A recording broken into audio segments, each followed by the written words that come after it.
Redenção. Palestra de Neville Goddard realizada em 21 de outubro de 1969. Somos informados na carta de Paulo aos Romanos que este mundo é um mundo de tristeza. Então ele nos dá a razão e o fim glorioso que ele produz, dizendo: considero que os sofrimentos deste tempo presente não são dignos de comparação com a glória que em nós há de ser revelada. A criação aguarda com ardente desejo a revelação dos filhos de Deus, pois a criação foi feita sujeita à vaidade, não de sua própria vontade, mas pela vontade daquele que a sujeitou em esperança, pois a criação será libertada de sua escravidão à decadência e obterá a liberdade da glória dos filhos de Deus. Aqui vemos que a redenção do universo depende da revelação de nós mesmos, pois, enterrados neste mundo, somos filhos de Deus, mas não sabemos disso. O mundo não nos sujeitou, nós nos sujeitamos. Ninguém tirou nossas vidas, nós mesmos as entregamos. Temos o poder de entregar nossa vida e o poder de retomá-la.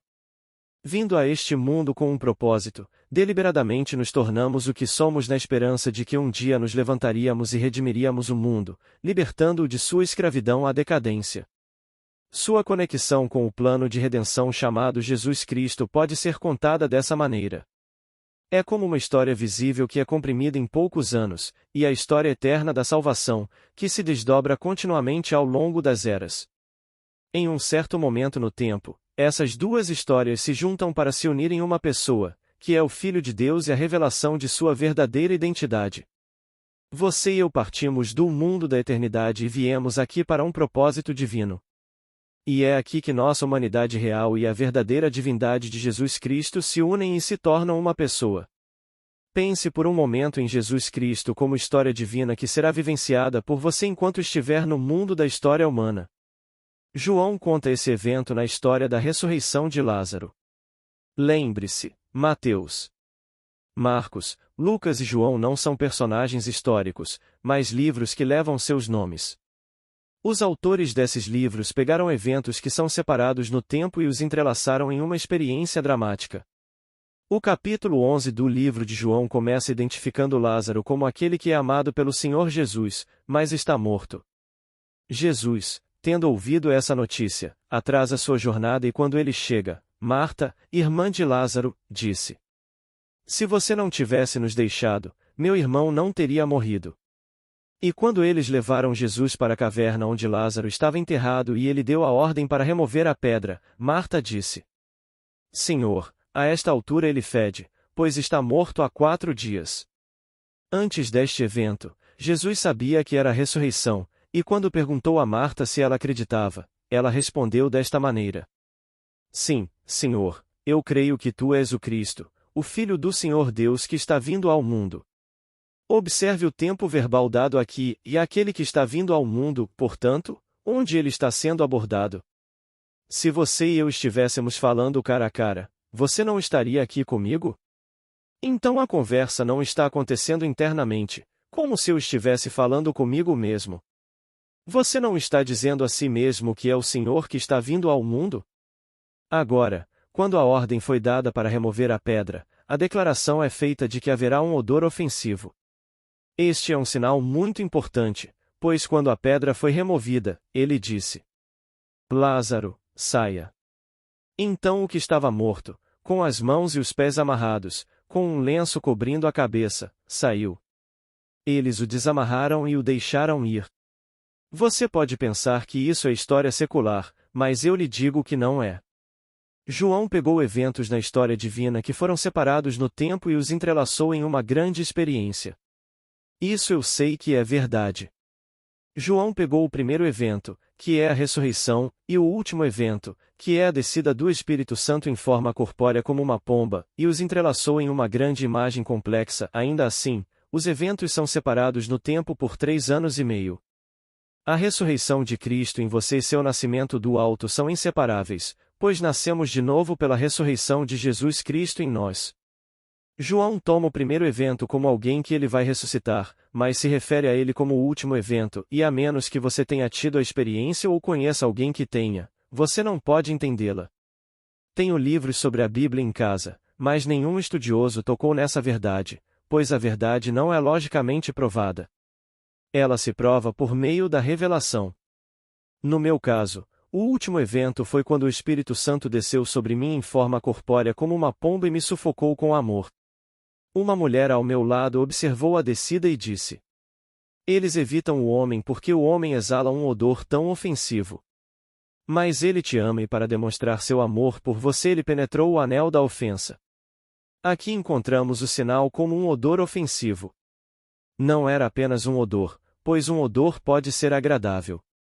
O autor estava revelando a intensidade do desgosto sentido em relação ao mundo no qual os filhos de Deus haviam descido. Tudo decai aqui, mas tudo. Não importa quanto tempo uma coisa pareça viver, seja ela animada ou inanimada, com o tempo ela decai e desaparece. E os órgãos geradores no estado de decadência têm um odor peculiar e ofensivo.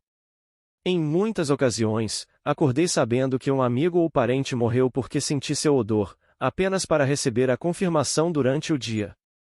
O odor está associado à decadência do poder criativo de Deus sobre o qual o mundo é construído. Quando o Espírito Santo na forma de uma pomba desceu sobre mim, foi uma mulher, não um homem, que me contou sobre seu amor, dizendo: Eles evitam o homem porque o homem exala um odor tão ofensivo. A criação, esperando com ânsia ansiosa pela revelação dos filhos de Deus, evita esse odor. Mas em um momento no tempo, o contato é feito entre as duas histórias. A história humana de 6.000 anos e a história eterna da salvação. Eles se tocam, e uma nova pessoa é criada, sem perda de identidade. Você está ciente de ser tocado e do ser que está tocando. Esse ser é Jesus Cristo, o homem eterno e celestial.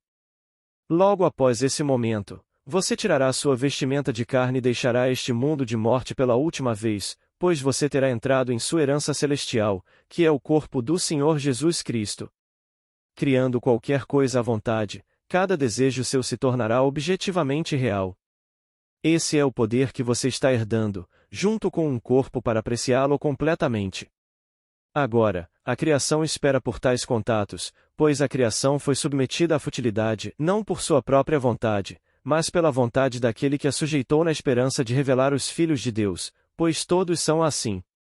Agora, deixe-me compartilhar uma experiência recente de uma senhora que recebeu meus olhos em uma visão há cerca de 3 anos, ocasião em que lhe foi dito que ela era uma testemunha ocular em corrente, alguém que dá passagem a uma corrente que se move para dentro, onde a realidade deve ser vista. Em sua visão recente, ela se viu com um grupo de pessoas observando raios de luz se moverem em sua direção. Então ela começou a sentir um poder tão grande que sentiu como se pudesse acalmar o universo. De repente, um homem vestido de preto estava diante dela e ela o reconheceu como a personificação do medo. Mas quando ela olhou em seus olhos, sua memória começou a retornar, e ela sabia que ele surgiu usurpando seu poder quando ela adormecia. Ela também sabia que agora que estava acordando e sua memória estava retornando, ele estava à beira da morte. Há uma lenda rabínica que afirma que as dúvidas do homem, sua descrença e fragilidades estão sempre vestidas de preto. Então ela viu a personificação de um ser chamado Satanás, e enquanto o observava tentando causar-lhe medo, ela se ouviu dizer a si mesma: Eu sou Paulo e eu sou Jesus Cristo. E naquele momento ela sentiu como se fosse um homem, mas não parecia estranho ser assim. Esta senhora é uma jovem mãe de 2 filhos esperando seu terceiro filho, e é muito uma mulher, e ainda assim, em sua visão, ela era totalmente homem.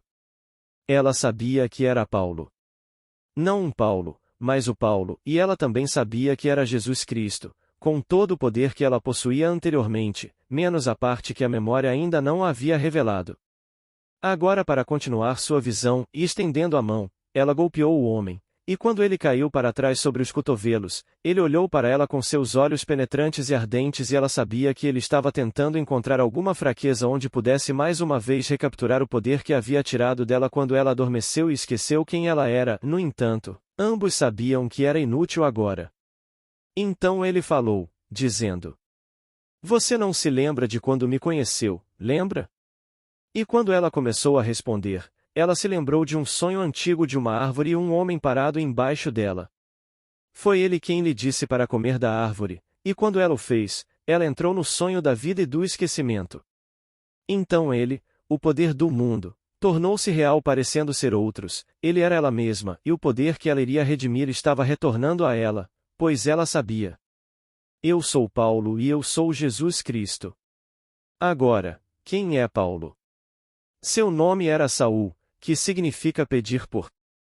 Saul foi governado por seu ódio personificado até que tocou a história eterna, e a união dos dois transformou Saul em Paulo, o homem redimido que sabe que é homem, mas também sabe que é o Senhor Jesus Cristo. Todos estão destinados a experimentar essa consciência. Os autores do Evangelho pegaram os eventos da história divina do Senhor Jesus Cristo e, tomando liberdades como os poetas fazem, pegaram eventos amplamente separados no tempo e os fundiram em uma imagem complexa, como se tivessem acontecido em um momento no tempo. Nossos evangelistas sabiam que algo tão grandioso como isso não poderia ser explicado de forma que uma criança no jardim de infância pudesse entender. Como Blake disse: aquilo que pode ser dito ao entendimento do idiota não vale a pena meu cuidado. Os antigos descobriram que o que não é muito explícito era mais adequado para a instrução. Nossos evangelhos registraram eventos que foram revelados e nunca podem ser compreendidos logicamente. A verdade deles só será conhecida pela experiência. Estou lhe contando o que experimentei com base na história divina. Você o experimentará da maneira que lhe contei. Os evangelistas não lhe deram a ordem cronológica. Eles entrelaçaram os eventos que vivenciaram em uma história, porque a verdade incorporada em um conto entrará por portas humildes. O homem acha difícil aceitar a verdade nua e crua. Ele acha um pensamento mais fácil de aceitar se for colocado em forma de imagem, onde ele lê a história de um homem sendo ressuscitado dos mortos. Então ele pode dizer a si mesmo: não é um ato poderoso. Mas a Escritura não está falando de ressuscitação como nossos salva-vidas revivem aqueles que estão se afogando no mar. As palavras usadas aqui são 4 dias, porque naquela época o corpo era mantido por 3 dias na crença de que a alma pairava sobre ele na chance de que o corpo pudesse ser revivido. Então, quando Marta disse: ele está morto há 4 dias, ela estava dizendo a ele que não havia esperança de ressuscitação, pois a decomposição havia se instalado e produzido um fedor. Eu lhe digo: nenhum homem foi colocado em qualquer tumba aqui na terra. Isto é um prenúncio de uma forma não totalmente conclusiva ou imediatamente evidente, do que você um dia experimentará. É a história divina que se desenrola para sempre. Não é como a história humana, pois começa e termina, mas esta história é eterna. No momento em que você toca a história da salvação, essas coisas começam a se desenrolar de dentro. Então você saberá que é um com o corpo do Senhor Jesus Cristo. Esta união produzirá um novo homem, e você não mais baterá a cabeça contra o mundo como Saul, mas será Paulo, alguém que sabe que é Jesus Cristo, o Criador de tudo. E você descobrirá que as coisas que são desaprovadas aqui por causa de nossos códigos morais são tão naturais lá. Não parecia estranho para ela que ela fosse um homem naquele mundo, mas ela é muito mais uma mulher aqui. Agora, o livro de João tem 2 finais. O verdadeiro final é encontrado no capítulo 20, enquanto o capítulo 21 é um epílogo. No capítulo 20, esta declaração é feita: Jesus fez muitos outros sinais que não estão escritos neste livro. Mas estes foram escritos para que vocês creiam que Jesus é o Cristo, o Filho de Deus, e que, crendo, vocês tenham vida em seu nome. Há uma série de experiências que vocês terão relacionadas a esta história eterna que não estão registradas, mas todos experimentarão os eventos escritos lá. Compartilhei com vocês a série de visões que tive que se encaixam no período de tempo dado, e ainda tenho experiências relacionadas à história divina, porque posso encontrar seu paralelo no Antigo Testamento. Minha memória retornou, e agora sei que o drama foi vivenciado antes de descermos e perdermos nossa memória. Mas, à medida que nossa memória retorna, temos essas experiências e podemos contá-las, mas não podemos compartilhá-las com outro, porque elas acontecem em uma terra desconhecida para o homem mortal. A experiência desta senhora é verdadeira. Ela é Paulo e ela é Jesus Cristo, no entanto, ela é muito mais uma mulher aqui. Isto não é reencarnação. Paulo é apenas a personificação de todos que foram transformados de Saulo para Paulo. Chamado de o caminho, Saulo estava perseguindo a história divina, e quando ele ouviu as palavras: Saulo, Saulo, por que você me persegue? Ele questiona: Quem é você, Senhor? E a resposta veio: Jesus, a quem você está perseguindo. Onde essa conversa aconteceu? Na mente. Se, hoje à noite, você ouvir essa história e se recusar a aceitá-la, você está perseguindo o Senhor por negação. Mas na plenitude do tempo, a história de Jesus Cristo explodirá dentro de você e então você saberá que era a si mesmo que você estava perseguindo, pois você saberá por experiência própria que você é o Senhor Jesus Cristo. Quem imaginaria que aquela pequena e simples declaração no capítulo 11 de João, a esta altura ele já cheira mal, poderia ser tão profunda? No entanto, somos informados de que aquele sobre quem o Espírito desce é aquele que é o escolhido. Aqui estão os eleitos, revelando mais um Filho de Deus, e no final todos os filhos revelados formarão o Pai.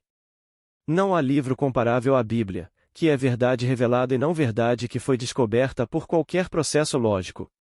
Todos ouvirão as palavras de Marta. Foi ela que ficou à minha esquerda e disse com uma voz muito autoritária: Eles evitam o homem porque o homem exala o odor mais ofensivo. Foi isso que os tradutores da versão King James quiseram dizer quando disseram: Ele fede, porque todo homem fede, fazendo com que o mundo exale um odor ofensivo para aqueles que assistem na eternidade. Eles estão esperando ansiosamente pela agitação dizendo-lhes que podem descer e redimir aquele que é apenas uma externalização de si mesmos. E no momento em que o Eterno é tocado, a virtude sai e aquele que tocou é curado. Então esse começa a se mover daqui para a eternidade. Posso lhe contar, como tenho feito ao longo dos anos, a maneira cronológica em que as visões chegaram até mim, mas não importa se é uma história cronologicamente verdadeira ou não. Os poetas que escreveram os evangelhos contaram suas experiências em forma poética. Um dia Aldous Huxley me disse: existem 3 tipos de escritos: jornalismo, literatura e escritura.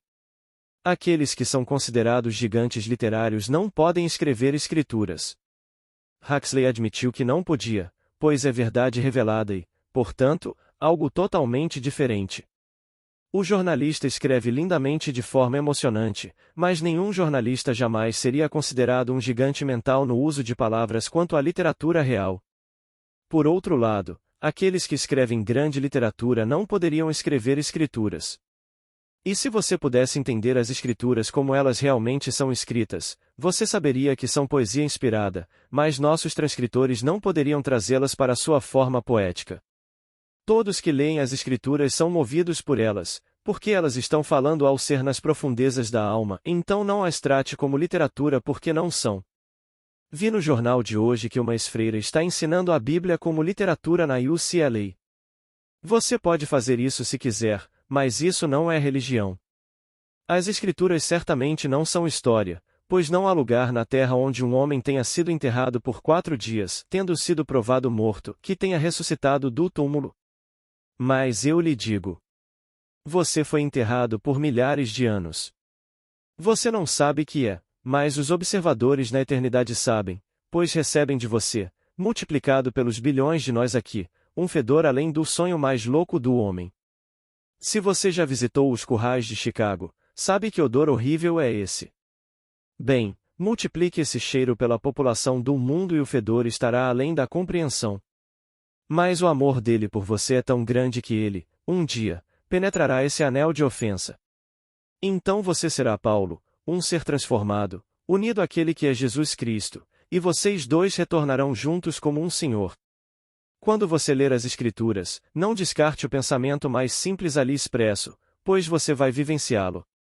Você saberá que Lázaro não é alguém de fora. A palavra significa Deus ajudou.